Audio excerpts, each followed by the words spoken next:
ಕೆಲವರು ಹೀಗೂ ಇರುತ್ತಾರೆ. ನಿಮ್ಮ ಹತ್ತಿರ ಒಬ್ಬೊಬ್ಬರನ್ನು ದೂರಿ, ನಮ್ಮ ಬಗ್ಗೆ ಇನ್ನೊಬ್ಬರ ಹತ್ತಿರ ದೂರಿ, ಅವರು ಮಾತ್ರ ಎಲ್ಲರ ಜೊತೆ ಚೆನ್ನಾಗಿದ್ದು ಲಾಭ ಪಡೆದುಕೊಳ್ಳುತ್ತಾರೆ.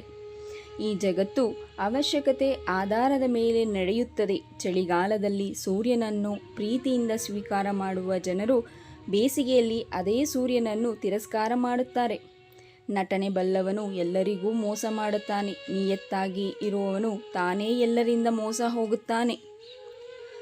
ಕಠಿಣವಾಗಿರುವ ಕಬ್ಬಿಣವನ್ನು ಬೆಂಕಿ ಕರಗಿಸುತ್ತದೆ. ಹಾಗೆ ಭಗವಂತನ ನೆನಪು ಬೆಂಕಿಗಿಂತಲೂ ತೀಕ್ಷ್ಣವಾದುದು. ಅದು ಜನ್ಮ ಜನ್ಮಾಂತರದ ಪಾಪವನ್ನು ಕರಗಿಸಿಬಿಡುತ್ತದೆ. ಇತರರ ತಪ್ಪನ್ನು ಹುಡುಕಲು ಹೋಗಬೇಡಿ. ಪರದೋಷಣೆ ಪರಹಿಂಸೆಗಳಲ್ಲಿ ತೊಡಗಬೇಡಿ. ಯಾರ ವಿಷಯದಲ್ಲೂ ಅಪಪ್ರಚಾರ ಮಾಡಬೇಡಿ. ಯಾರನ್ನು ಕುರಿತು ಹೊಟ್ಟೆ ಕಿಚ್ಚು ಪಡಬೇಡಿ. ಸದಾ ಪ್ರಸನ್ನ ಚಿತ್ರದಿಂದಿರಲು, ಮಧುರವಾಗಿ ಮಾತನಾಡಲು ಪ್ರಯತ್ನಿಸಿ. ನಿಮ್ಮ ಸಂಭಾಷಣೆಯಲ್ಲಿ ಧೈರ್ಯ, ಶ್ರದ್ಧೆ, ವಿನಯ ತುಂಬಿರಲಿ. ಕುರುಡನೊಬ್ಬ ದೇವರ ಗುಡಿಯಲ್ಲಿ ಬಂದಿದ್ದನು. ನೋಡಿ ಜನ ನಕ್ಕು ಕೇಳಿದರು, ದೇವರ ದರ್ಶನಕ್ಕೇನೋ ಬಂದಿದ್ದೀಯಾ, ಆದರೆ ದೇವರನ್ನು ನೋಡಬಲ್ಲೆಯಾ ಎಂದರು. ಕುರುಡನ ಉತ್ತರ, ನಾನು ದೇವರನ್ನು ನೋಡುತ್ತೇನೋ ಇಲ್ಲವೋ, ಆದರೆ ದೇವರು ನನ್ನನ್ನು ನೋಡುತ್ತಾನೆ, ಅದೇ ನನ್ನ ಭಾಗ್ಯ.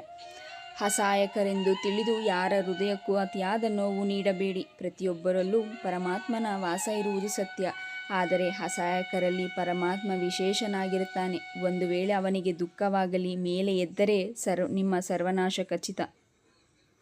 ನಿಮ್ಮ ಜೀವನದ ಪ್ರತಿಯೊಂದು ಕಷ್ಟದಲ್ಲೂ ನಿಮಗೆ ಕಷ್ಟವನ್ನು ಕೊಡುವವರು ಕಾನೂನಿನ ಕಣ್ಣನ್ನು ಮುಚ್ಚಿಸಬಹುದು, ಆದರೆ ಕರ್ಮದ ಕಣ್ಣನ್ನು ಮುಚ್ಚಲು ಸಾಧ್ಯವಿಲ್ಲ.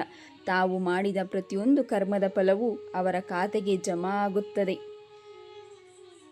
ಸೇವೆ ಎಲ್ಲರಿಗೂ ಮಾಡು, ಆದರೆ ಪ್ರತಿಫಲ ಯಾರಲ್ಲೂ ಬಯಸಬೇಡ. ಏಕೆಂದರೆ ಸೇವೆಯ ಪ್ರತಿಫಲ ನೀಡುವುದು ಭಗವಂತ, ಮನುಷ್ಯನಲ್ಲ. ನಿನ್ನನ್ನು ಕಳೆದುಕೊಳ್ಳಲು ಯಾರು ಭಯಪಡುತ್ತಾರೋ, ನಿನ್ನ ಮಾತಿಗೆ ಯಾರು ಗೌರವ ಕೊಡುತ್ತಾರೋ ಅಂಥವರನ್ನು ಪ್ರೀತಿಸು. ಆಗಲೇ ಆ ಪ್ರೀತಿಗೆ ಬೆಲೆ, ಮಾತಿಗೊಂದು ಅರ್ಥ. ಜೀವನದಲ್ಲಿ ಯಾರ ಜೊತೆಗಿರುತ್ತಾರೋ ಬಿಡುತ್ತಾರೋ ಗೊತ್ತಿಲ್ಲ, ಆದರೆ ನಾವು ಮಾಡಿದ ಪಾಪ ಪುಣ್ಯ ನಮ್ಮನ್ನು ಹಿಂಬಾಲಿಸುವುದು ಬಿಡುವುದಿಲ್ಲ. ಧನ್ಯವಾದಗಳು. Please subscribe the channel, like and share.